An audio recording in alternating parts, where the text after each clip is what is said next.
Hello, beautiful people. Welcome to another exciting episode of Awaken Your Life with Angela Carr Patterson. I'm Angela Carr Patterson, your host, and I'm so delighted to have you join us for another exciting episode. Each week, I will create a safe and sacred space for my amazing guests to come in and share their amazing stories of how they stopped living other people's idea of what their lives were supposed to look like and had their defining moment and began creating the life that they were born to live. You're going to hear stories of triumph and defeat. You're going to hear stories of despair and success. But you're going to hear amazing stories of how they were able to succeed against the odds. And you will witness the lessons they've learned from the stories they dare to share. Then you will also have some episodes where you'll get up close and personal with me, where I'm going to come to you and share with you insights and wisdoms and strategies on how you too can begin to live the awakened life. And I'm going to help you to begin to open up and create more meaning in your life, more mastery in your life, more money in your life, and more magic in your life. And you know what they say about magic? You can't turn it off. I want you to put more heart in your business, more passion in your relationships, more money in your bank account. And there's that word again, more magic in your life, living the magical life. I call this the awakened life, a life reimagined and success redefined. Now, we're going to get into our topic for today. I love this topic, being the choice maker in your life. How often do we really make the choices for our own life? I'm going to share with you 3 ways that you can become the choice maker in your life. So get ready. You ready? Yeah, I am too. We enjoy roles of being a mother to our adult children. We love the amazing grandchildren. We love the roles of being maybe somebody's wife, somebody's leader, somebody's coach, somebody's mentor. Yet, it's not enough for us to live our lives through others to be someone's wife or someone's mother or someone's leader. But we've got to be someone in our own life, in our own right? You know, it's time that we begin to resist the plans that others make for us instead of fading away or being a supporting role in somebody else's life. We are ready to become the leader in our own life, the leading lady in our own life. I'm ready to be the leading lady in my own life. And we do this by becoming the choice maker in our lives. Yes, making choices that places us in the leading role of our lives. You see, this is uncharted territory for a lot of women, especially those of you who grew up in traditional homes, or even those who have unresolved issues around fatherlessness, like I did at one time, because we hold these beliefs that do not serve us. And one of those beliefs says that I'm invisible and I do not exist. And so we begin to live out the belief thinking that we're invisible, that we got to take a back seat, that we're good in the background.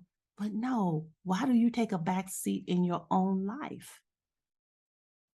And see, when you have that belief, you place everybody else first in your own life. And we think there's some honor with that.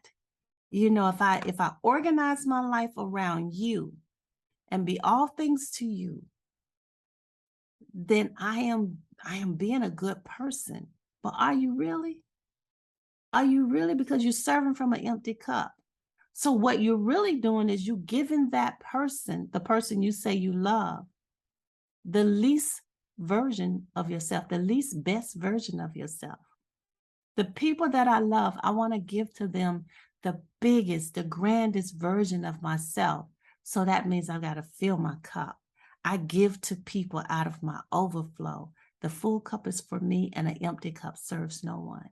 And I do that. I fill my cup to overflowing by the choices that I make in my life. And there's no judgment here. I'm not judging you. I just want you to become aware of what it is today, of what you're doing today, because awareness gives us the ability to make a new choice, to do it differently, to DID. Sometimes I'll say, I did what? I did it different. So it doesn't have to remain this way. What does it mean to be the choice maker in your life?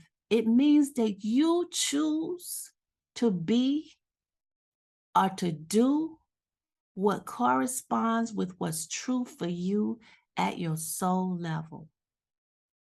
Let me say that again. In order to be what it means to be the choice maker in your life means that what you choose to do or be must correspond with what is true for you at a soul level.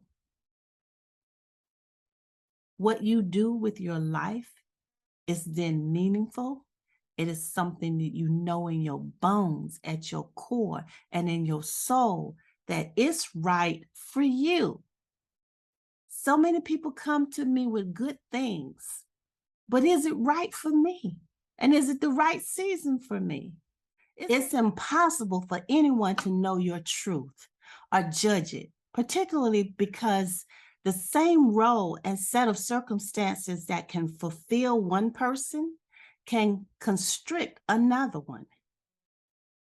So when you see yourself as the choice maker, you take on the role of the leading lady in your life story. That's amazing, isn't it? You know, you know that what you choose to do or do not do has an effect on you. You learn that when circumstances are unavoidable or even terrible, then how you respond inwardly is a choice that may make a difference. You see, the choices that shape your life and give it meaning may also depend on the possibility of imagining what you could do or having a name or image of what's stirring inside of your soul. This is where stories and role models may make the difference. This is also when you need spiritual resources, especially if others don't support the change that you're making. And many will not cheer for you when you begin to lay claim to new territory in your life. I promise you that. Many will not cheer for you when you begin to lay claim to new territory in your life. Many will not cheer for you when you begin to make claim to new territory in your life. Taking control and placing boundaries and living your truth may cause some issues with some people.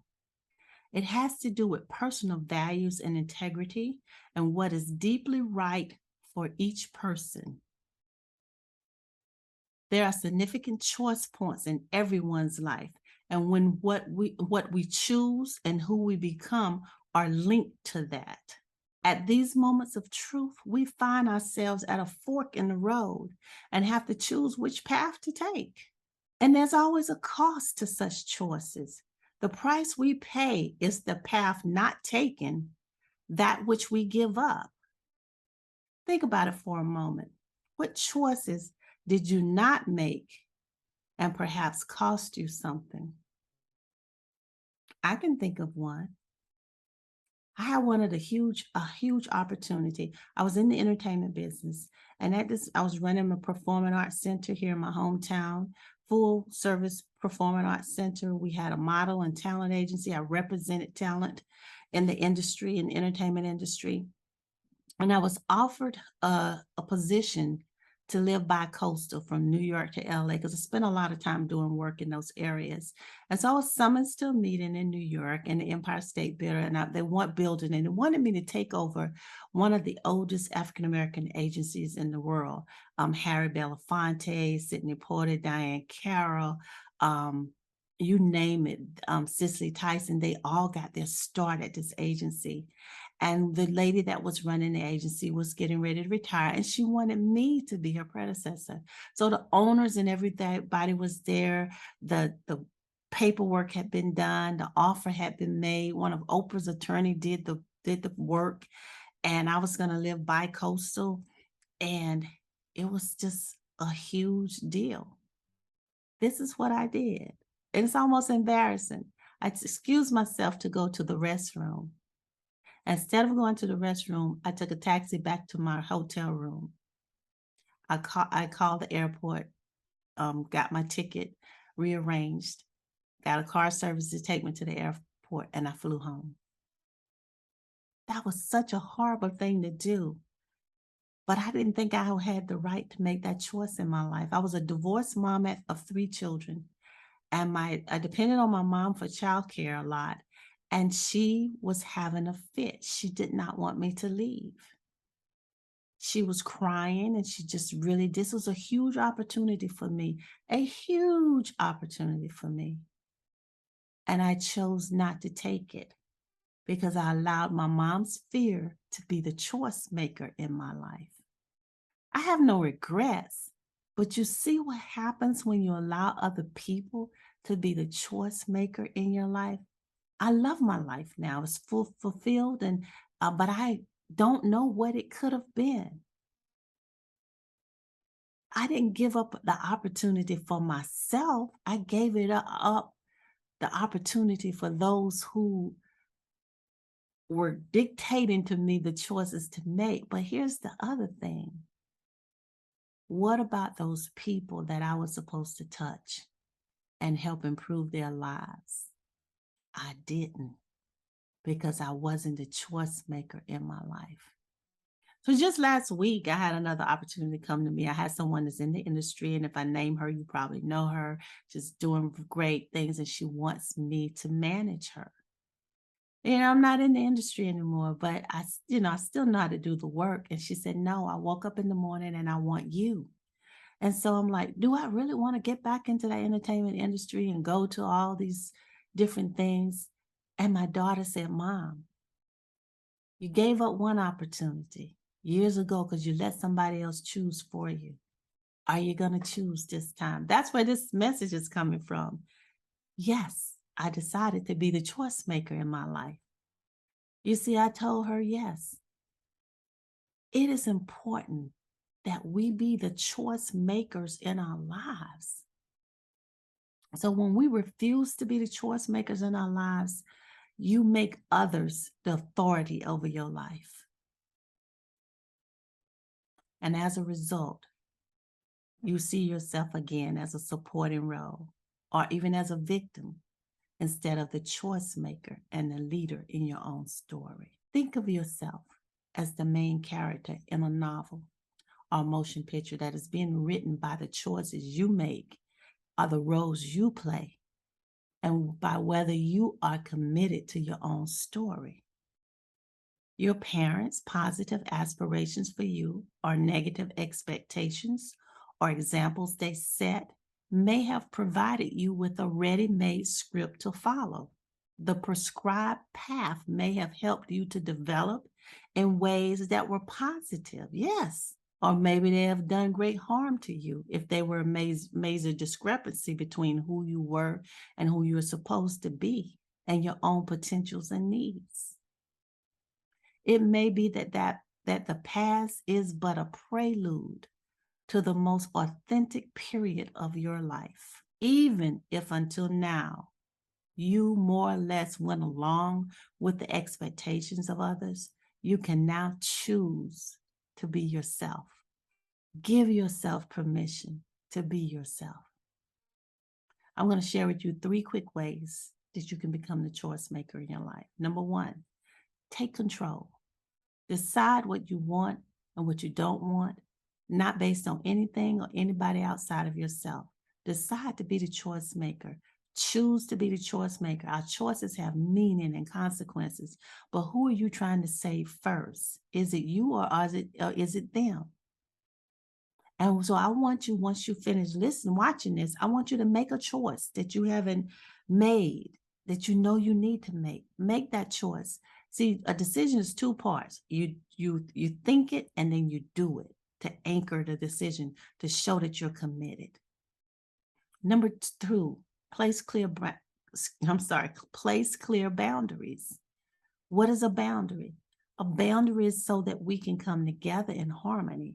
It's just clear, concise things that you're allowed to do and what you aren't allowed to do in my life.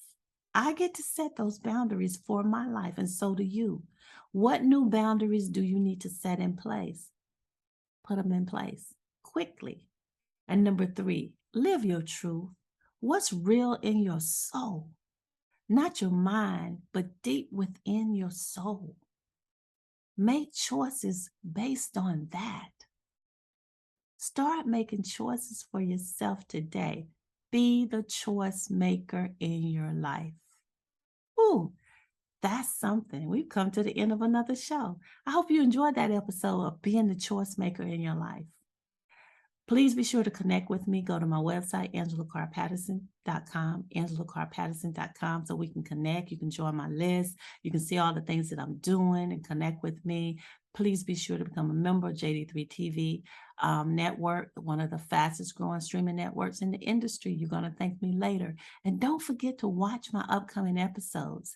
Feel free to bring your friends along, because when something good happens, you tell somebody, right? This is something good that's happening. Shout it from the rooftop, okay? Tell somebody to watch Awaken Your Life with Angela Carr Patterson on JD3 TV and all the other amazing shows that are here.